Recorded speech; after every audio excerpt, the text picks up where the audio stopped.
બલિયા હનુમાન મંદિર પરિસરમાં શ્રી કીર્તિકુમાર દયાશંકર દવે પરિવાર દ્વારા શ્રીમદ ભાગવત કથાનું ભવ્ય આયોજન કરવામાં આવ્યું છે। આ કથાનો પ્રારંભ 28 માર્ચ 2026ના રોજ શનિવારે બપોરે 3 વાગ્યે કરવામાં આવ્યો હતો અને તે 5 એપ્રિલ 2026 સુધી ચાલુ રહેશે। કથામાં વક્તા તરીકે શાસ્ત્રી શૈલેષભાઈ દવે જમણપુરવાળા પોતાની મધુર વાણી દ્વારા ભક્તોને કથાનું રસપાન કરાવી રહ્યા છે। આ કથાનું આયોજન કીર્તિભાઈ દવેની વય નિવૃત્તિ નિમિત્તે તેમજ પિતૃઓના મોક્ષાર્થે કરવામાં આવ્યું છે। કથાના પ્રારંભ દિવસે સવારે 9 વાગ્યે કીર્તિભાઈ દવેના નિવાસ સ્થાનેથી ભવ્ય પોથીયાત્રા નીકળી હતી, જે સંગીત વાજિંત્રો અને પ્રભુની ધૂન સાથે મંદિર પરિસર સુધી પહોંચી હતી। કથા દરમિયાન વક્તા દ્વારા આધુનિક સમયની સામાજિક પરિસ્થિતિને ધ્યાનમાં રાખી ધર્મ અને ભક્તિમય જીવન જીવવાના માર્ગ દર્શાવવામાં આવ્યા।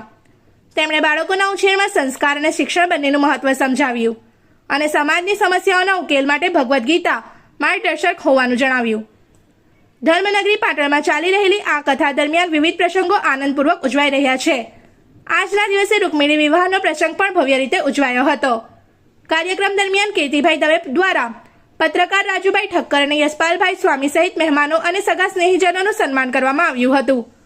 આ પ્રસંગે બલિયા હનુમાન ટ્રસ્ટના વૈષ્ણવ હરિપ્રસાદ મહારાજ, સંતો મહંતો અને રેખાબેન દવે સહિતના વક્તાઓએ ધર્મ અને સંસ્કૃતિ વિષયક પ્રવચનો આપ્યા હતા।